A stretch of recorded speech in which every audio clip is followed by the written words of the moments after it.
So drawing is hard. That's no secret. If you're struggling on a drawing or you're frustrated, I feel like that is a sign that you're on the right track, in my opinion. These last few pages that I've been working on for issue 1 of my comic, I was just recording myself and I kind of compiled clips of like live commentary of kind of where my headspace is at, what I'm thinking as far as storytelling or how to draw a pose, how to draw a head at a certain angle, things like that, and how active your brain has to be while you're drawing. But yeah, this video is basically just a compilation. Hope you guys enjoy.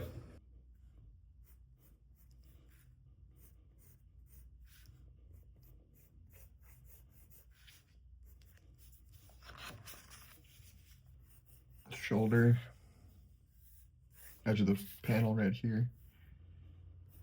Bunched up cloth, and then, you know, you just gotta suggest the bend in the arm like this in space, you know? The cloth would be all bunched up.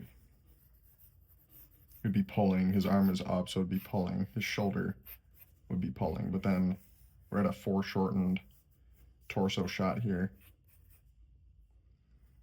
It's also the weirdest angle to draw the ear ever. You know? An undershot on the ear from a side view. Imagine that. And we gotta see the gunshot here because this is the safe area. Just gotta make sure the gunshot is at least in the safe area. And then this is just kind of gonna be a big old shape. And it's low-key gonna be a booty shot. There's gonna be a big butt cheek right here. You know, because it's foreshortened. You know, his neck, if we're drawing through the figure.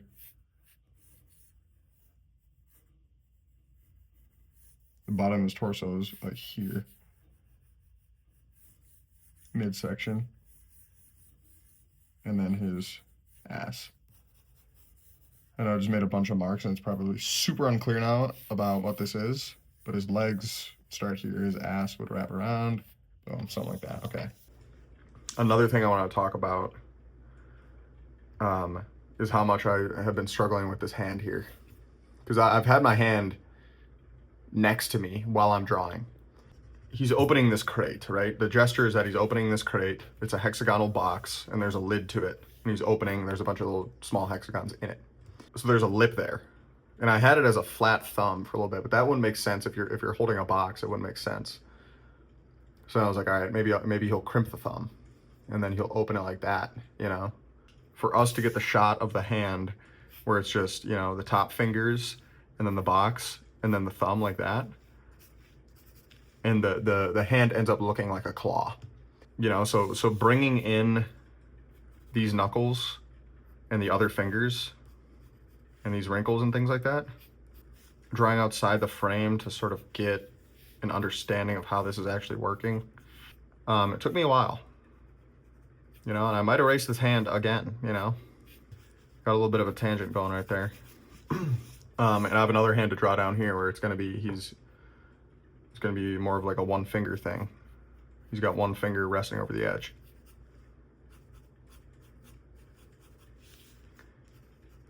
You know, maybe we see the other fingers like that. Is that crazy? You know, how would you casually be holding your hand in a box? You know, would your thumb come out here, and would you be holding the box like that? You know, would you open the box like that with your other two fingers like that? You know. So this is a big panel, and when I had the idea for this panel initially, the oil refinery was sort of a silhouette in the background, but I started adding all these little details in the background to where now the focus has sort of come off the foreground, and like I just threw down a few Sharpie marks just because, like, I mean, what the fuck, why not, you know? But I mean, I'm gonna go back in with a Sharpie and just start drawing shit, because I think if we do an implied, you know, I have some oil refinery reference.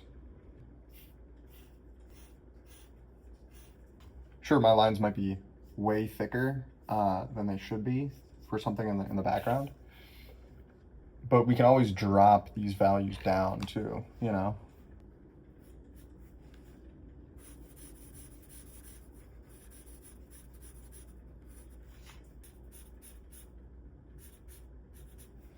And as long as we imply some sort of form, some kind of logic with these being buildings or pipes, you know? Now I'm just inventing shapes and silhouettes and things. And I'm kind of doing like a gesture drawing of an oil refinery.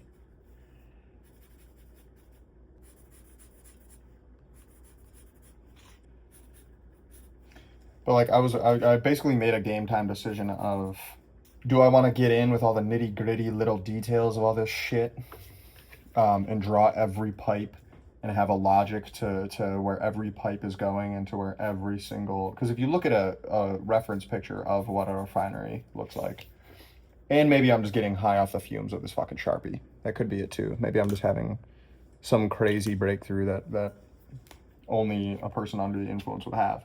But if you look at any picture of an actual oil refinery, it's almost like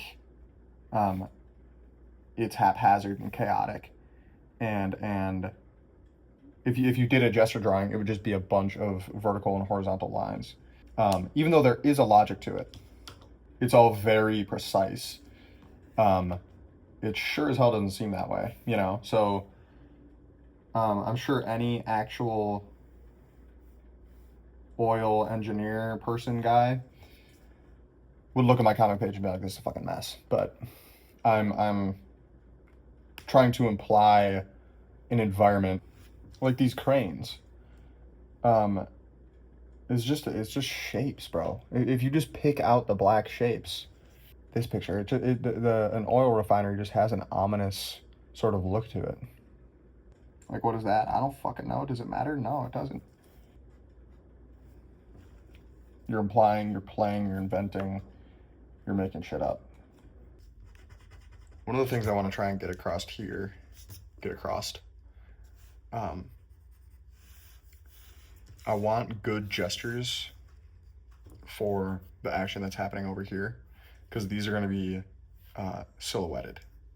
These are going to be sort of like silhouettes, and then it's pushing the focus towards this moment over here, what's happening in the frame over here. But sort of this black shape right here, and then this guy readying a gun. I've erased and really messed with the positioning of all this. You know, we could get the idea of a gun like this, and he's like leaning on his buddy's arm. So trying to make that make sense, you know what I mean, is tough. Because he's walking around. I mean, I could go with just a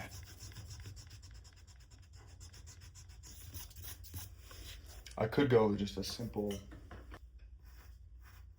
like, gunny,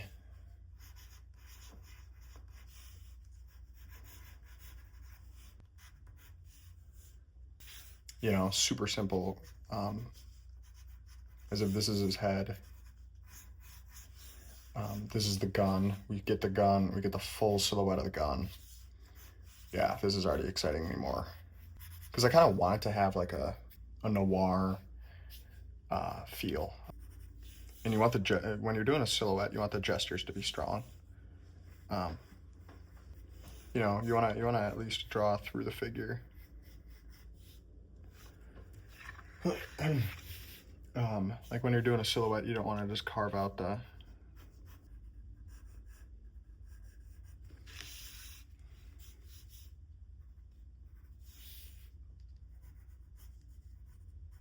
You know, maybe he's reaching toward his buddy a little bit here.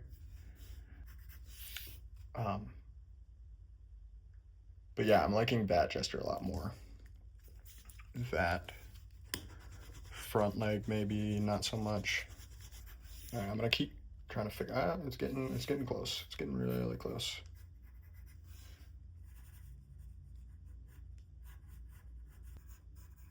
You know, there's going to be a black shape.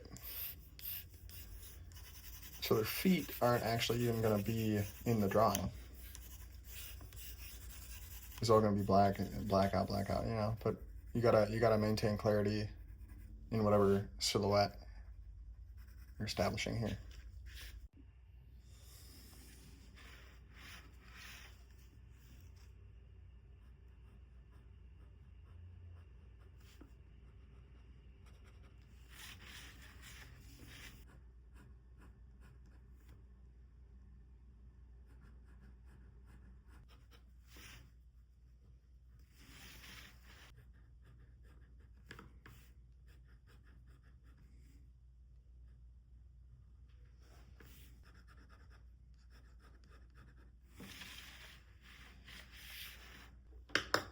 You'd be looking more upward.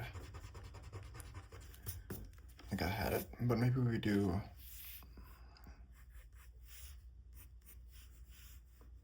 You know, his ears up here. So his head would start going down at that angle. You know?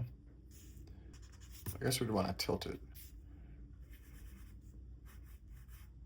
I think he's actually looking up. Liking the look of that, of how that's feeling. Because he's looking up. You know?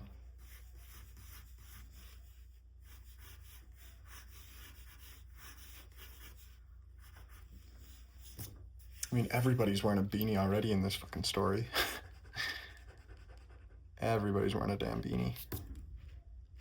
You know, but I think that'd be cool that he's maybe grabbing onto a kid in front of him too. I think that could be nice, you know? Yeah, I like that. Or we give him hair too. You know?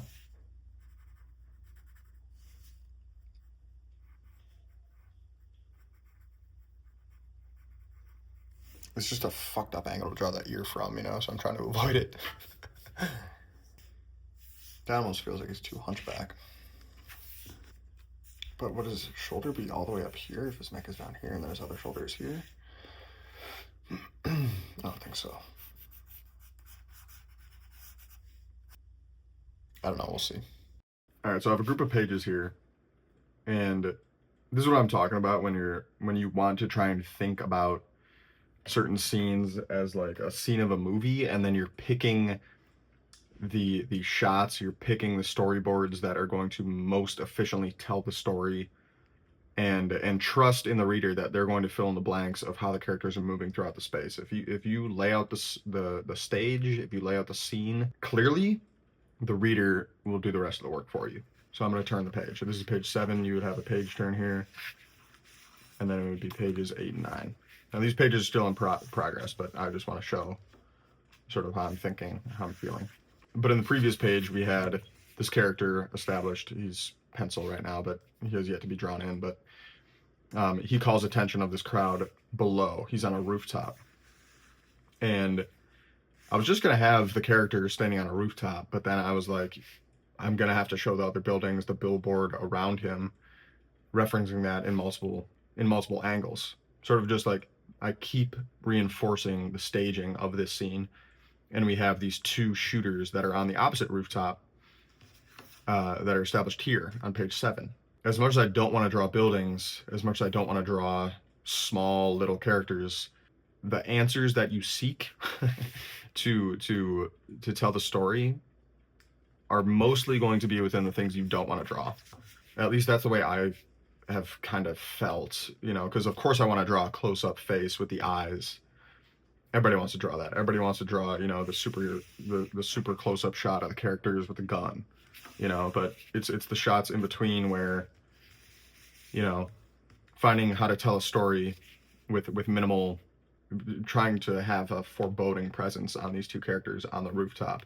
How can I depict that, you know? And then turning the page again to pages 10 and 11, still in progress. 10 is a little bit more finished. 11 is still fully penciled. And reinforcing the environment of this being a hyper-industrial scene. I didn't want to draw a 3-point perspective apartment scene, but how else am I going to establish where the table is, where the food preparing station is? You know, as soon as I do this, I can do this and this. But if I didn't do this, if I focused on just him walking into his apartment, you don't have the context of the bookshelf and the table and the light and just things like that. You know what I mean? Because as soon as he sets the box on the table, you're going, okay, he went from here to here. Okay. And then he set the box on the table. Okay. Now he's opening it. Like the reader's going to fill in the blanks, and they're going to do the moving for you, you know? And then this is a page essentially just focusing on the mundane sequences. So there's the boop bop bit bop, focusing on the character. And it's like, no, I didn't want to draw an over the head, you know, isometric perspective style thing. But it kind of adds to the storytelling of him not having a whole lot of power. Him just boringly just waiting for the food to finish, you know, eating it. And then, you know, we've seen this shot. We know where the door is. We know where he's sitting. So now we can picture the apartment and see, oh, the door. And then when I do a reverse shot, oh, okay, the door is right there. These are the things that you just want to have automatically relate. Door handle there. You know, we're spending time in the scene. We're getting familiar with the layout of the stage. Okay, so I have a 3-panel sequence here. And I know that it's very rough. It's very thumbnail-y. It's very just laid out pretty simply here. But what I want to talk about with this 3-page sequence, it's just 2 characters talking in a space with each other. And what you could do for these 3 pages is just do 3 9-panel grids, talking heads, and it would be clear and people would read it, people would understand it, but there would be no back and forth power play between the 2 characters. There'd be no sense of conflict. There'd be no storytelling in that. So we have these other 3 goons leave the area, and then it's just 2 characters in the space. We see the door closing them into the space together. He gets cut off, and we have an intense moment, super close up on the eyes, and then we have the 2 characters in space talking to each other. And then with this 3-panel sequence here, I want to create space between the 2 characters. One guy's doing dishes over here. The other one is walking away towards the couch where he's soon going to sit down. I almost said shit down. Kind of a reveal here, and then you go to the page. You go to the next page, and then the character is alone in a panel, kind of having a revelation. Going, what are you talking about? Are you serious? And then he starts going closer to this character. This character sitting on the couch over here, kind of talking to a wall. And then they're in panel together, you know, they're in, you know, this is another panel, this is the other panel. You know, this character sitting on the couch is kind of coaxing this guy along. And then we have a super close up on this character here talking to himself, right? It's rare when you read a comic and you switch to okay, this is a talking head sequence. It's rare for you to get excited about that. But when you see a sort of shift in power dynamics, presence in the panel, super close-ups, and then with environment shots, that's going to create more of an engaging reading experience. This is how I lay out my pages. I know it's just I'm literally drawing stick figures, but that's the first step to all this. As when you have thumbnails and you have like a rough script in your head, you got to draw stick figures first. That's where it all starts. It's just funny looking at this, explaining it to you. I probably sound insane, but trust me, okay? Just trust me. All right, so here's the same 3-page sequence. These aren't fully penciled yet, I would say. These are probably like 75% penciled, but it's a lot more clear about what's going on in this actual sequence now. I watched that film back, and it's like, bruh, what are you even talking about? You can get a sense of this character moving through space and being closer, and the character still doing dishes in the back. The up-close inset panel here, and generally following the 180 rule, trying to keep characters on the left, characters on the right, in stacked panels, things like that. In the other early stage one, I had the military guy standing here, and he was kind of talking at him this way. Didn't really like the way that was feeling, and I also like the way I drew him there. I like that side profile face. And then the mysteriousness of him not facing the camera when he gets the line that he wants. And then my plans, at least for the lighting in this scenario, I'm not going to do a super stark dramatic lighting. Because you know you have those movie sequences where it's like the character is in the light, and then you know they have to make a decision.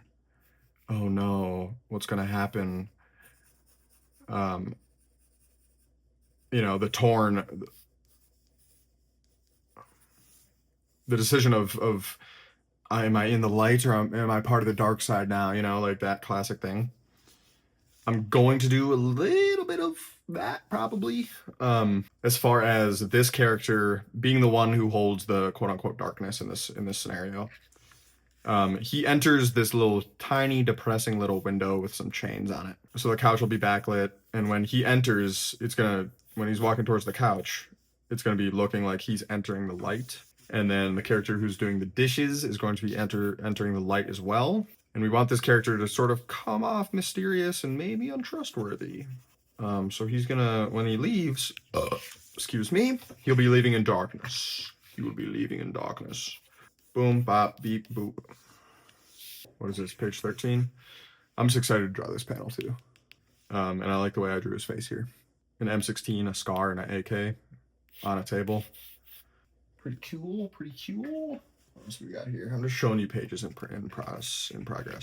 I would say these are like 75% pencils, by the way. And then I had this as like a default hallway, but it just felt kind of vanilla. It just felt kind of like, you know, who really cares, whatever, you know? So I just kind of mishmashed together some references.